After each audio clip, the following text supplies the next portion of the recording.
ابھی ننھا سا پودا ہے، بڑا ہوگا تو پھل دے گا، ہماری قوم کا بچہ ہوا کا رخ بدل دے گا۔ یہ تھے دینیات کی ننھے طلباء جو بڑے اچھوتے انداز میں نظم و پیش کر رہے تھے۔ اللہ تعالیٰ ان کو اور ترقیات سے نوازے۔ اب اس کے بعد بلا کسی تاخیر کے حیا اور پردہ اس عنوان پر تقریر پیش کرنے کے لیے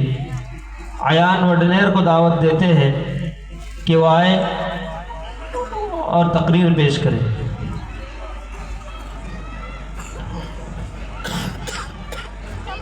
سید معین علی۔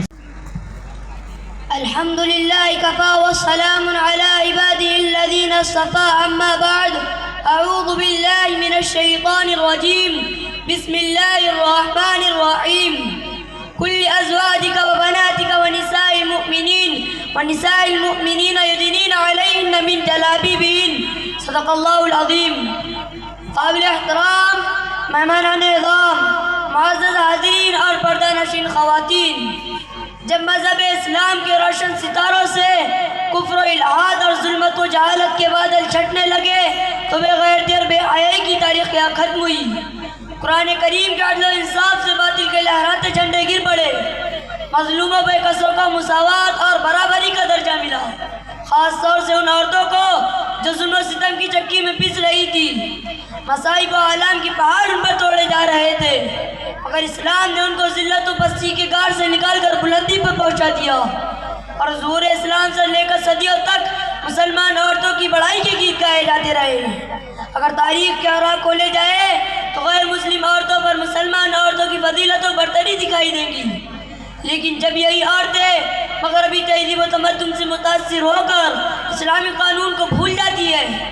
مغربی تہذیب و تمدن کا دل دادا بن جاتی ہے، بے پردگی اختیار کر لیتی ہے، رقص و سرود کی مجلس کی رونق بن جاتی ہے،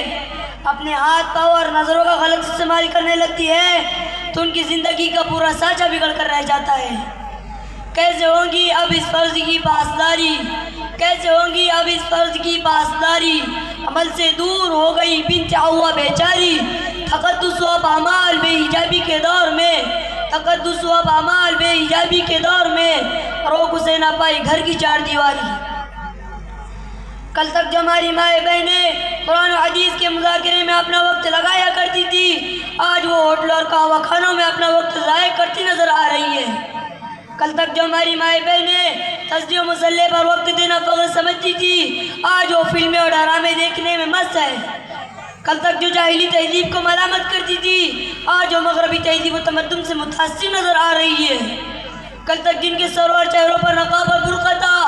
آج وہ جالیدار ساڑیاں نیم بلاؤز میں عریاں نظر آ رہی ہے۔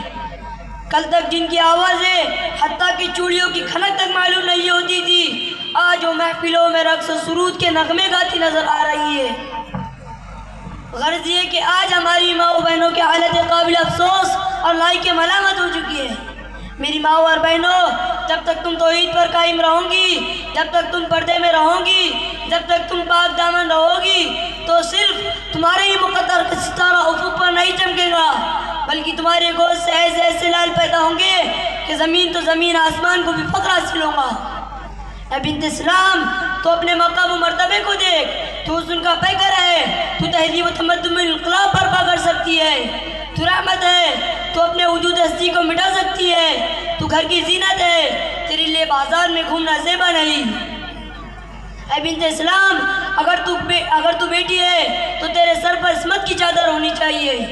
اگر تو کسی کی ماں ہے تو تیرے قدموں تلے جنت ہونی چاہیے، اگر تو کسی کی بہن ہے تو تیرے ہاتھ میں عصمت و عفت کا کنگن ہونا چاہیے، کیونکہ جس وقت تیرا وجود باعث ذلت و رسوائی تھا، دنیا میں تیرا کوئی مقام نہیں تھا، دنیا تجھے ذلت بھری نظروں سے دیکھتی تھی، تجھے زندہ درگور کر دیا جاتا تھا، مگر اسلام نے تجھے عصمت و تقدس سے سرفراز کیا، رفعت و بلندی کی دولت سے سرفراز کیا، تیری عزت و آبرو کی حفاظت کی، تیرے وقار کو معاشرے میں بڑھایا، تیری عظمت کو لوگوں میں روشناس کرایا۔ غرض یہ کہ اسلام نے تجھے زمین سے ثریا تک پہنچا دیا، لیکن ان سب کو تم نے فراموش کر دیا۔ یورپ کی تہذیب و تمدن کو تم نے اختیار کر لیا، افسوس تجھے کیا ہو گیا، تو کس کے بہکاوے میں آ گئی، شیطان تیرے اوپر کیسے غالب آ گیا، یوروپ کی تہذیب و تمدن کو تو نے کیسے اختیار کر لیا، اسلامی تعلیمات کو کیسے فراموش کر دیا، بے حیائی اور بے شرمی کو کیسے اپنا لیا، گھر میں رہنا تم کو کیوں برا معلوم ہونے لگا۔ افسوس صد افسوس، ایک دور تھا کہ تیری گوشت اللہ اکبر کے نعرے بلند ہوتے تھے، زبان حمد و ثنا میں مشغول رہتی تھی، مگر آج تیری زبان پر بے حیائی کی باتیں ہیں۔ اے بنت اسلام، ذرا اپنی نگاہ اٹھا اور دیکھ، آج سے 1400 سال قبل عورتوں نے کیا نمایاں کارنامے انجام دیے تھے۔ حضرت سمیہ کو دیکھ، دین کی تحفظ کی خاطر شہید کر دیا گیا۔ اگر صداقت و عدالت دیکھنی ہے، حضرت عائشہ کو دیکھ، اگر اظہار و قربانی دیکھنی ہے، حضرت خدیجہ الکبریٰ کو دیکھ، اگر سخاوت دیکھنی ہے، حضرت ام سلمہ کو دیکھ، اگر حیا اور پاک دامنی دیکھنی ہے، حضرت فاطمہ الزہرا کو دیکھ، اگر پاکیزہ سیرت دیکھنی ہے، حضرت ام کلثوم کو دیکھو۔ اے مسلم خواتین، تم کو غور کرنا چاہیے، حضرت سمیہ کی شجاعت پر، حضرت عائشہ صدیقہ کی صداقت و عدالت پر، حضرت خدیجہ الکبریٰ کے اظہار و قربانی پر، حضرت ام سلمہ کی سخاوت پر، حضرت فاطمہ کے حیا پر، حضرت ام کلثوم کی سیرت مقدسہ پر، مگر افسوس کہ تم نے ان سب کو فراموش کر دیا۔ اے مسلم خواتین، آج ضرورت ہے معاشرے کی اصلاح کی، آج ضرورت ہے سلطان صلاح الدین ایوبی کی، آج ضرورت ہے محمد علی جوہر کی، آج ضرورت ہے شوکت علی گور کی، آج ضرورت ہے نور الدین زنگی کی، آج ضرورت ہے محمد بن قاسم کی، آج ضرورت ہے ٹیپو سلطان کی۔ سوال یہ ہے کہ یہ کیسے پیدا ہوں گے؟ تو سنو،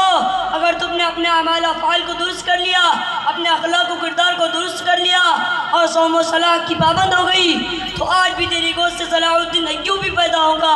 نور الدین زنگی پیدا ہوگا، محمد علی جوہر پیدا ہوگا، شوکت علی گور پیدا ہوگا، محمد بن قاسم پیدا ہوگا، ٹیپو سلطان پیدا ہوگا۔